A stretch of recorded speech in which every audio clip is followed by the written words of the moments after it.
So our next topic we are having, that is the structure of chloroplast. What is chloroplast? As you guys all know, we have discussed in the video. So let me give you the explanation again. That chloroplast is basically the disc-like structure.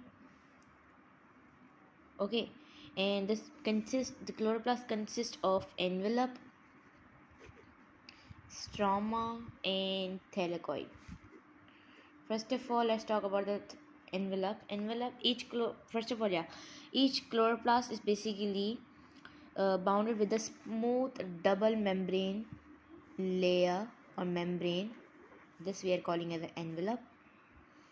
Okay, and the outer membrane, the outer one, we are calling that is by having that contain the porins, which is like this.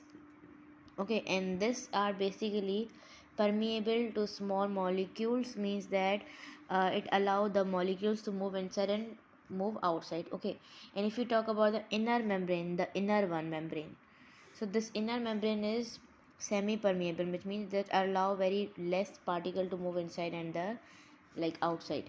And this is rich in protein. Okay, so between outer and the inner membrane, we are having the space.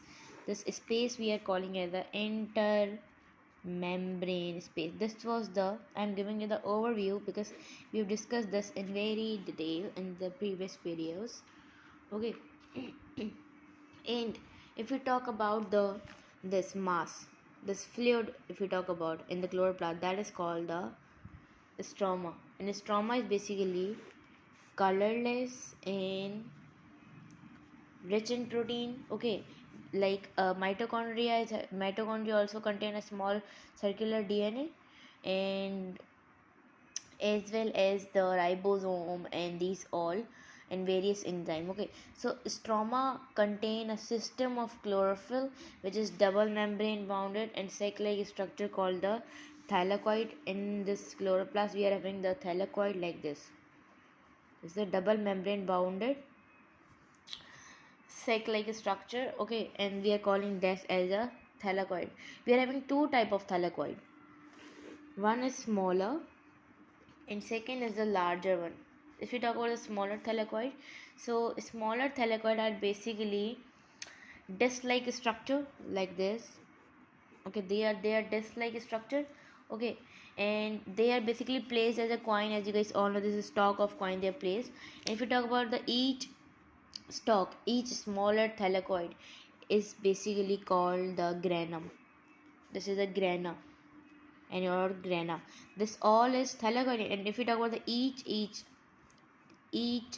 strana, so we are calling that as a grana. Okay, and if we talk about the grana, so grana is basically 25 to 50 thylakoid. In thylakoid there we are having 25 to 50 grana. Okay, and if we talk about you can say that we are having each granum is basically consist of 25 to 50 thylakoid. And if we talk about the grana, so they are basically found 40 to 60 grana in each thylakoid, in each chloroplast, sorry. Okay, and they are having the photosynthetic pigment too. Okay, in the smaller thylakoid. If we talk about the larger thylakoid is basically connect the grana, that basically grana to the grana, this is connecting. So this grana to the grana, we are calling that as a intergrana, and they are also colorless. They do not have any kind of a pigment. Okay, and chloroplast, if we talk about the chloroplast, they are having the site of the photosynthesis that do the light reaction, dark reaction. We have discussed that in very detail. Okay, so the enzyme that for the activity are found in the stroma of the region which perform the reaction, like ATP producing in the light and the dark reaction, carbon dioxide reduced to make the carbohydrate. So these all the reaction, photosynthetic reaction, is occurred in the chloroplast or in the site of the stroma, which is the fluid. So this was about the structure of the chloroplast, in which thylakoid, grana, and these all are present.